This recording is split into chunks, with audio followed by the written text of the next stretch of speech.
Buenas tardes, mi nombre es Hernán Vallecillo Corona, soy estudiante de medicina de 14º cuatrimestre de la Benemérita Universidad Autónoma de Puebla y el tema que voy a exponer hoy es toxoplasmosis. Bueno, pues tenemos que la toxoplasmosis es una zoonosis causada por un parásito intracelular del filum apicomplexa, que es Toxoplasma gondii. Se dice que este parásito ha sido exitoso porque tiene la capacidad de infectar a todos los animales que se denominan homotermos. Los homotermos son animales que tienen la capacidad de mantener cierta temperatura independientemente de la temperatura ambiental. Ahí entramos nosotros, los humanos, y pues una gran cantidad de mamíferos de sangre caliente. Eh, este parásito es del filum apicomplexa porque tiene en su maquinaria un aparato que se llama complejo apical. Es este, el cual ocupa o le sirve para poder penetrar la célula que va a infectar. Es un parásito intracelular, como ya dice, en forma de media luna. Aquí lo podemos ver. Y pues en sí la enfermedad suele ser asintomática, pero es mortal en ciertos tipos de pacientes, como los inmunocomprometidos o en pacientes o fetos, pacientes que están embarazadas, puede llegar a ser mortal para el producto. Su hospedero definitivo es el gato. Tenemos que su hospedero definitivo es el cual en donde se va a poder realizar la reproducción sexual, o sea, en el gato. Y por consecuencia un hospedero intermediario es donde va a tener una reproducción asexual y uno de los muchos posibles hospederos intermediarios pues es el hombre. En cuanto a su ciclo biológico, tenemos que lo podemos encontrar en varias formas diferentes, en trofozoitos libres, que son estos, o intracelulares, que ya son cuando penetran en la célula infectada, quistes y oquistes. Bueno, pues tenemos que los trofozoitos libres e intracelulares, también llamados taquizoitos, por su rápida reproducción, que es necesaria para que la parasitosis sea exitosa y logre infectar el mayor número de células posibles en un menor tiempo. Como ya había mencionado antes, el trofozoito ocupa su complejo apical para poder penetrar en la célula hospedera y una vez dentro de ella ya se denomina trofozoito intracelular, va a tener una intensa replicación para que la parasitosis sea exitosa y bueno, eh, una vez dentro de la célula se va a reproducir de manera muy acelerada, causando lisis celular y por lo tanto inflamación.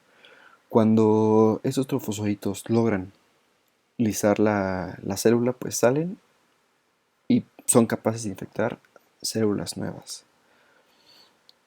Esos son los trofozoitos libres y intracelulares. Ahora vamos a los quistes. Los quistes contienen bradizoitos, que a diferencia de los taquizoitos tienen una reproducción muy lenta y es la forma en la que el parásito asegura su permanencia dentro de su hospedero, ya sea intermediario o definitivo. Estos quistes son quistes tisulares y los vamos a poder encontrar en tejido muscular o cerebral. La aparición de estos quistes va a coincidir con la aparición de la inmunidad de memoria o inmunidad específica dada por el hospedero. Y tiene la peculiaridad que estos quistes se van a mantener durante toda la vida del hospedero y van a tener la capacidad de reactivarse bajo ciertas condiciones de inmunosupresión. Cuando encontramos estos quistes, damos por hecho que estamos ante la enfermedad crónica, ya que estos quistes van a permanecer durante toda la vida del hospedero. Y finalmente tenemos el ooquiste. El ooquiste es el resultado de la reproducción sexual dentro del hospedero definitivo, que puede ser el gato u otros felinos. Estos oquistes van a ser desechados a través de las heces del gato por unas cuantas semanas. Y estos oquistes van a poder sobrevivir, es como su estado de resistencia, van a poder sobrevivir incluso hasta 18 meses fuera de algún organismo, es decir, en el medio ambiente. Pero para que este oquiste sea infectante, va a tener que madurar o esporular. Tenemos que cuando el gato defeca y con sus heces defeca miles de oquistes, estos van a estar inmaduros o van a ser oquistes no esporulados. Puede requerir dentro de 3 días o hasta 3 semanas para que estos oquistes maduren, esporulen y sean capaces de infectar. Cuando esporulan, vamos a ver dos esporoquistes dentro de un oquiste y cada esporoquiste va a contener 4 esporozoitos. Aquí les pongo la imagen, por ejemplo, aquí tenemos en la imagen A, es un oquiste maduro, esporulado, con sus dos esporoquistes, mientras que, por ejemplo, aquí en la imagen B es un oquiste no esporulado o inmaduro. Este va a ser el que va a tener la capacidad de infectar nuevos hospederos, este aún no la tiene. En la imagen C vamos a ver los taquizoitos o trofozoitos libres, porque no están dentro de una célula. En la D es un quiste tisular de músculo esquelético. Dentro de este quiste todos estos puntitos van a ser bradizoitos que se van a estar reproduciendo muy lento en espera de que el hospedero en el que están tenga una baja de defensas o se inmunosuprima para poder reactivar la enfermedad. Ese también es un quiste, pero de tejido cerebral. Ok, aquí ahora tenemos el ciclo biológico ya representado en un dibujo. Y bueno, pues tenemos que el hospedero definitivo va a ser el gato, va a defecar ooquistes con sus dos esporoquistes, con sus 4 esporozoitos respectivamente. Y nos plantean varias opciones. Una, que un hospedero intermediario también se infecte, ya sea comiendo quistes tisulares también, o quistes fecales a través del agua o X alimento. Estos hospederos intermediarios se van a infectar con estos ooquistes y pues van a presentar la enfermedad, toxoplasmosis, que cuando pase a la enfermedad crónica van a desarrollar quistes tisulares en músculo o sistema nervioso central. Y pues así se va a perpetuar, por ejemplo, este ciclo de infección porque el gato se va a comer a estos hospederos intermediarios con quistes tisulares, volviendo a donde empezamos. Pero, ¿qué pasa con nosotros? Bueno, pues nosotros humanos nos podemos infectar comiendo o bebiendo agua y alimentos infectados con o quistes fecales o mal desinfectados. Y pues ya comemos los oquistes fecales, presentamos la enfermedad, la toxoplasmosis, y cuando pase a la enfermedad crónica, pues vamos a presentar eh, quistes tisulares durante toda nuestra vida. Pero también resulta que nos podemos infectar a través de otros animales que acostumbramos a comer, llámense porcinos, llámense eh, borrego. Porque estos animales, o también los pedos intermediarios que acostumbramos a comer, se pueden infectar de la misma forma que se puede infectar estos ratoncitos o este pajarito, bebiendo agua contaminada o alimento contaminado con quistes fecales. Ellos de igual forma van a desarrollar la enfermedad crónica con quistes tisulares y si nosotros nos comemos carne mal cocida o mal preparada, pues vamos a estar consumiendo quistes tisulares y así a tener a infectarnos de de toxoplasma de Gondy y a presentar enfermedad de toxoplasmosis. Ok, en cuanto a la inmunidad. Bueno, pues tenemos que Toxoplasma gondii va a tener la capacidad de activar diversos mecanismos. Recordemos que tenemos varios tipos de inmunidad, la inmunidad inespecífica y la inmunidad adaptativa. Dentro de la inmunidad adaptativa vamos a tener la inmunidad celular y la inmunidad humoral. Dentro de la inmunidad inespecífica vamos a tener que las plaquetas y los polimorfonucleares van a tener la capacidad de limitar la proliferación del parásito. Y también es importante recalcar que esta inmunidad va a venir antes de la inmunidad adaptativa o específica, porque la adaptativa o específica ya es con otros mecanismos específicos para el Toxoplasma gondii. Estos mecanismos todavía no son específicos y reaccionan de la misma forma para cualquier proceso infeccioso. Bueno, pues la respuesta va a ser, de inmunidad inespecífica va a estar mediada principalmente por linfocitos Th1 que van a secretar interferón gamma, factor de necrosis tumoral alfa, interleucina 2 e interleucina 12. Y estas citocinas lo que van a hacer es que van a ayudar a reclutar aún más macrófagos que son de suma importancia para poder controlar la parasitosis. Pero es importante porque también necesitamos otra estirpe que nos ayude a regular este proceso inflamatorio tan intenso que vamos a tener. Entonces también necesitamos una respuesta de tolerancia mediada por la interleucina 10 y factor de crecimiento transformante beta. Estas dos citocinas de tolerancia van a estar secretadas por linfocitos T, pero de la estirpe Th2. Entonces tenemos que la estirpe Th1 va a secretar interleucinas proinflamatorias que va a aumentar y a expandir la respuesta inflamatoria, pero va a llegar un punto en que vamos a necesitar regular esta respuesta inflamatoria mediante linfocitos T, pero de estirpe Th2, con estas interleucinas que van a ayudar a mitigar o a controlar esta respuesta inflamatoria y que no se salga de control y pues nos perjudique más de los que nos pueda ayudar. En cuanto a la inmunidad celular, cumple una función citotóxica. En esa tenemos dos tipos de células. Uno, las células que dificultan la producción del parásito aunque éstas no estén activadas, como son los monocitos. Y dos, las células que restringen el desarrollo del parásito al ser activadas por citocinas, como los macrófagos y los fibroblastos. Entonces aquí tenemos que los linfocitos T CD4 van a producir interferón gamma, como ya lo vimos acá, en primera instancia, que van a activar y atraer a más macrófagos, y también esta interleucina que ya hemos puesto aquí van a activar y a atraer linfocitos T CD8 citotóxicos.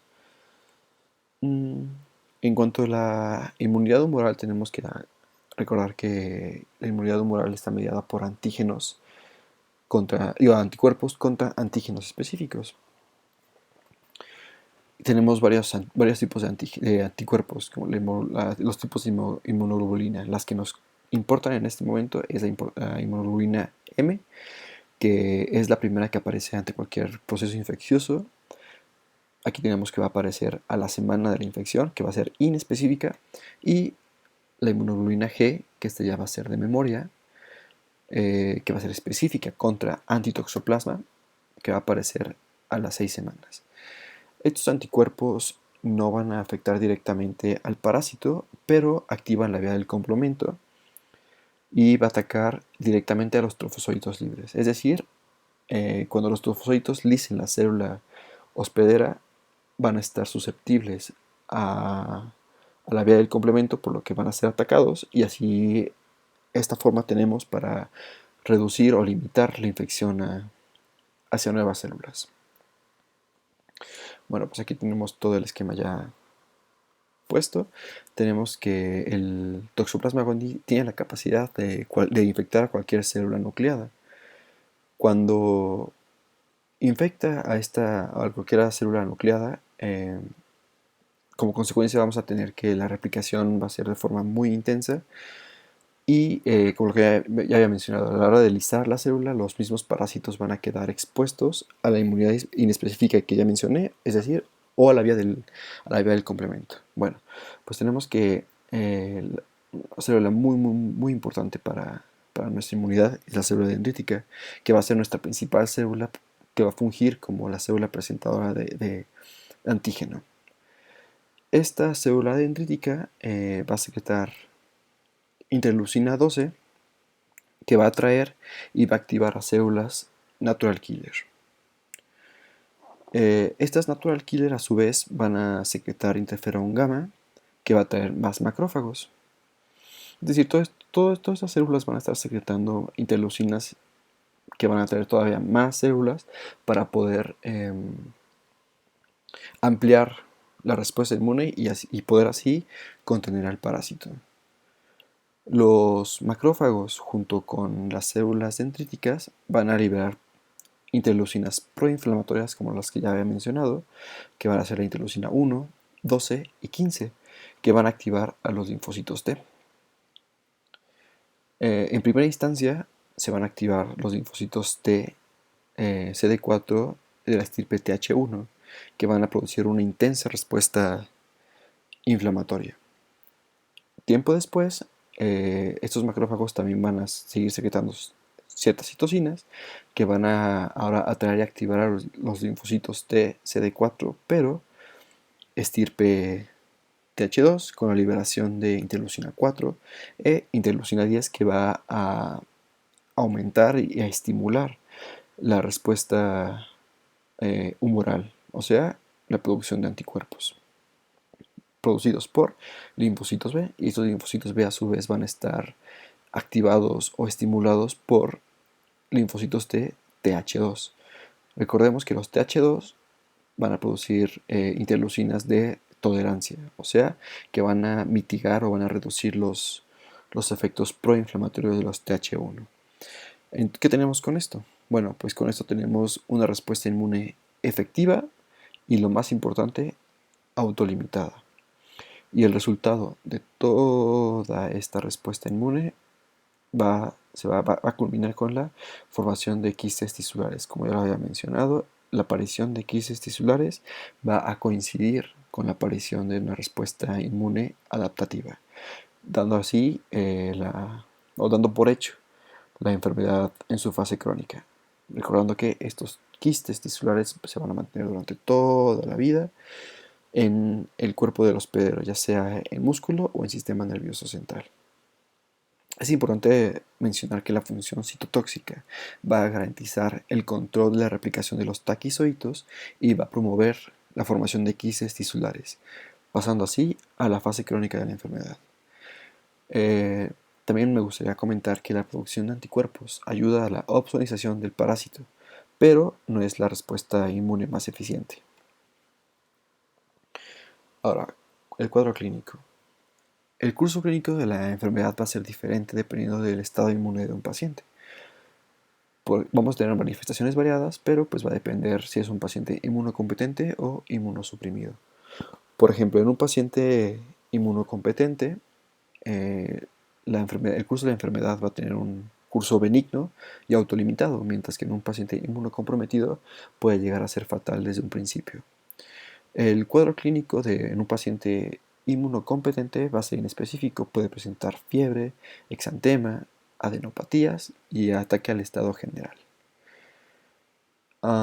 Pero, como ya había mencionado, esta va a seguir un curso benigno y autolimitado. La fase crónica, como ya había mencionado, igual consiste en que va a haber quistes tisulares que van a persistir durante toda la vida. Estos quistes van a contener radizoitos que se van a poder activar en caso de una inmunosupresión. Y la reactivación ya va a ser un poquito más grave. Va a poder provocar encefalitis, lo cual va a llevar a un estado de alteración del estado mental, convulsiones, hiparesias y posiblemente afasias. En inmunocomprometidos se puede manifestar de primera instancia como neumonía, anormalidades hemodinámicas o como un choque séptico, que en estos casos puede llegar a ser fatal. La toxoplasmosis congénita se da en mujeres gestantes, pero el riesgo de infección de mujeres al producto que ya tienen anticuerpos es casi nulo. ¿Qué quiere decir esto? Bueno, pues que el riesgo que tiene la madre, si una madre ya tiene anticuerpos de memoria contra toxoplasma, el riesgo que tiene de transmitir esta enfermedad a su hijo, aunque esté enferma en el momento en el que esté embarazada, es casi nulo.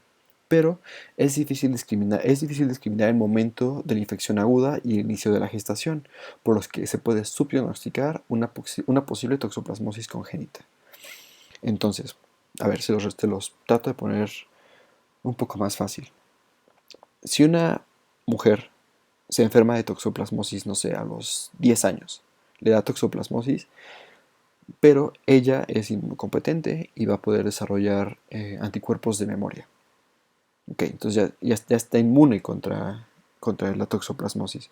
Entonces, esta niña crece, se embaraza y por azares del destino durante su embarazo se vuelve a enfermar de toxoplasmosis, el riesgo que tiene de transferirle, el riesgo que tiene su producto, el feto, de sufrir toxoplasmosis congénita es casi nulo. ¿Por qué? Porque la mamá ya tiene anticuerpos específicos contra el toxoplasma. Si en un caso contrario, la mamá, la niña o cualquier paciente no tiene toxoplasmosis antes de que se embarace, pero se enferma durante el embarazo, aquí les pongo los porcentajes en esa tablita del porcentaje de probabilidad que tiene de transferir el toxoplasmosis de la madre a su feto, al producto, en caso de que no tenga inmunidad específica. Entonces tenemos que si, por ejemplo, una madre se enferma de toxoplasmosis por primera vez en el primer trimestre y no está tratada, tiene 14% de probabilidad de que transmita la toxoplasmosis a su hijo. Mientras que si la misma madre, pero resulta que no se enferma durante el primer trimestre, sino durante el tercer trimestre, tiene 65% de posibilidades de que transfiera la toxoplasmosis a su hijo si no es tratada. Si es tratada, baja ligeramente, pero aún así sigue estando pues, relativamente alto el porcentaje de probabilidad de transmitir a toxoplasmosis congénita a su feto, o a su hijo, a su producto. Es curioso ver por qué es más probable transmitir la enfermedad en un embarazo avanzado que en el primer trimestre, pero es muchísimo más mortal y letal la toxoplasmosis congénita en el primero y segundo trimestre del embarazo que en el tercero. Y es a lo que vamos. Bueno, pues la toxoplasmosis congénita del 80 al 90% va a ser asintomática. Y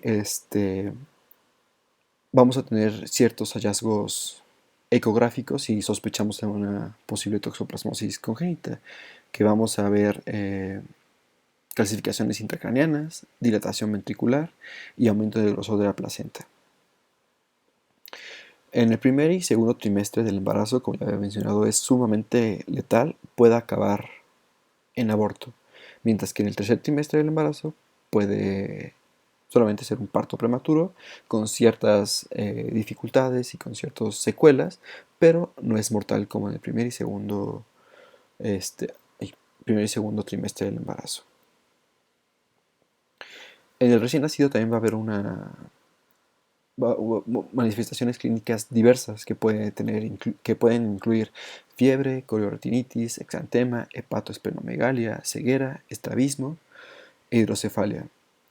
Es importante mencionar que algunos neonatos son normales al nacimiento, pero en la infancia pueden presentar ciertas dificultades o ciertas patologías como epilepsia, retardo psicomotor y lesiones oculares.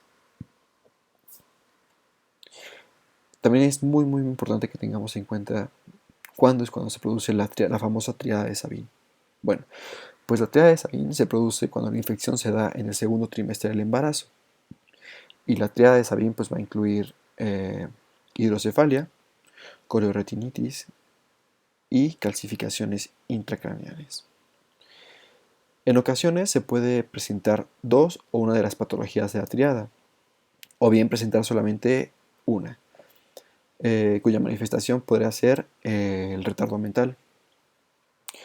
La hidrocefalia principalmente se da por el daño al parénquima cerca del acueducto de Silvio, por la invasión de los mismos parásitos y con la misma destrucción del parénquima, lo que conlleva a una obstrucción del acueducto de Silvio y a una hipertensión endocraniana. Recordemos que, bueno, pues obstruyendo el acueducto de Silvio no va a permitir el drenaje del líquido cefalorraquídeo, lo que va a llevar a hidrocefalia y también como consecuencia pues tener la hipertensión endocraniana. También la interacción de antígenos anticuerpos en los vasos sanguíneos periventriculares lo va a obstruir, lo que va a originar una inflamación perivascular. Y esto es importante porque son lesiones patognomónicas de la toxoplasmosis congénita. Hidrocefalia por declusión del parénquima, obstrucción del acueducto de Silvio y por la reacción de antígeno-anticuerpo que en los vasos periventriculares que va a causar inflamación, causando también la obstrucción del acueducto de Silvio y terminando así en hidrocefalia, que es parte de la triada de Sabin. Hidrocefalia, coloretinitis y calcificaciones intracraneanas. Tenemos otra forma de toxoplasmosis, que es la toxoplasmosis ocular, pero esta representa apenas el 1% de la presentación de los casos, y se cree que solamente se debe a la reactivación de la enfermedad. Y a la exploración física vamos a tener lesiones blancas unilaterales acompañados de signos inflamatorios. Aquí están lesiones blancas acompañadas de signos inflamatorios. Ok, en cuanto al diagnóstico tenemos dos formas, los directos y los indirectos.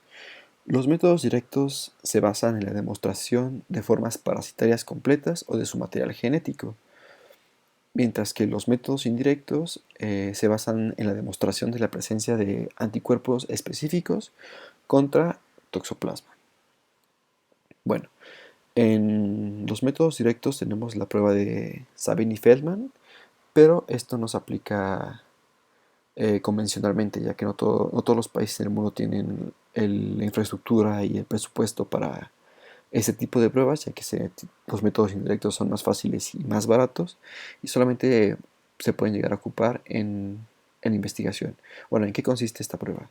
Consiste en la visualización directa de taquizoitos obtenidos de líquido peritoneal de ratones que han sido inoculados con suero u otros líquidos del paciente en cuestión, que es estudiado. Entonces, tomamos, por ejemplo, líquido cefalorraquídeo de un paciente que sospechamos de toxoplasmosis o su mismo suero. Este suero lo inoculamos en ratoncitos y esperamos a que, como ese suero posiblemente tenga taquizoitos de toxoplasma, pues vamos a infectar a propósito este ratoncito. Entonces lo que esperamos ver en el líquido peritoneal de este ratoncito inoculado, si es positiva la prueba, pues los taquizoitos, confirmando el diagnóstico. Otro método directo que tenemos es la PCR, en la que podemos demostrar el material genético de este parásito, y esto nos ayuda cuando tenemos sospecha de toxoplasmosis congénita en tomando líquido amniótico. Bueno, pues aquí tenemos las indicaciones. Estos son los métodos indirectos, como ya he mencionado, que se basa en la búsqueda de anticuerpos específicos contra el parásito. Vamos a practicar lo que es una ELISA. Y aquí tenemos las indicaciones de los métodos indirectos. En un hospedero inmunocompetente vamos a buscar anticuerpos inmunoglobulinas IgG, que es la de memoria, y la IgM, que es la primera, la inespecífica. En un inmunocomprometido también IgG e IgM, y si sospechamos de reactivación se debe tomar una muestra para hacer PCR. Es importante ver qué pasa en las madres gestantes, porque como ya he mencionado, el futuro del producto y del tratamiento va a depender cuándo presentó la enfermedad por primera vez la madre. Porque si la presenta por primera vez mientras está embarazada, pues se va a llevar también al producto de plano. Pero si ya estuvo enferma antes de toxoplasmosis, mientras no estaba embarazada, y ahorita se volvió a enfermar estando embarazada, el daño al producto va a ser nulo, la transmisión del parásito va a ser nulo. Entonces, En madres gestantes vamos a estudiar anticuerpos IgG, que son los de memoria para ver si ya tiene inmunidad previa, y en caso de sospecha de infección aguda, también vamos a investigar los IgM, porque el IgM sea indicativo de infección aguda. Si la, mm, si la IgM es positiva, pues estamos ante una toxoplasmosis aguda. Y IgG negativa. Entonces, si es IgM positiva e IgG negativa, prima infección, toxoplasmosis aguda. Pero si la IgM es negativa, es decir, no hay toxoplasmosis aguda, pero si hay IgG, entonces estamos hablando de ya inmunidad previa y se descarta la infección aguda. En toxoplasmosis congénita vamos a pedir igual serología para IgG, IgM, IgA del recién nacido y de la madre. Y PCR en muestras del recién nacido, sangre, orina o líquido cefalorraquídeo. Para toxoplasmosis ocular, IgG e IgM y para confirmar PCR de humor vitro y acuoso. Ahora vamos al tratamiento. Es importante porque las personas aunque sean inmunocompetentes, también deben recibir terapia en todos los casos agudos, subagudos o crónicos reagudizados, ya que el fármaco sigue teniendo efectividad. Vamos a ocupar pirimetamina a dosis de 0.5 a 1 miligramo por kilo por 30 días. Como este fármaco es antifolínico, también si tiene consecuencias como anemia, también le podemos dar ácido folínico en dosis de 5 a 15 miligramos por 30 días. ¿Qué hace la pirimetamina? Bueno, pues lo que hace la pirimetamina es que se une a la dihidrofolato reductasa, que es la enzima encargada de sintetizar ácido fólico, y pues así frenamos la síntesis de ácido fólico en esos parásitos. Pero si nosotros también sintetizamos y necesitamos ácido fólico, ¿por qué no nos hace daño a nosotros como le hace daño a los parásitos? Bueno, pues resulta que la afinidad hacia la enzima protozoaria es mucho mayor que la afinidad que tenemos nosotros. Entonces nosotros podemos seguir sintetizando ácido fólico de manera correcta sin que tengamos daños mayores. En dado caso de que podamos presentar algún efecto colateral por la falta de síntesis de ácido fólico, pues podemos también dar ácido folínico. Y bueno, entonces en el protozoario de esta forma frenamos la síntesis de ácido fólico, que es vital para su crecimiento y su desarrollo.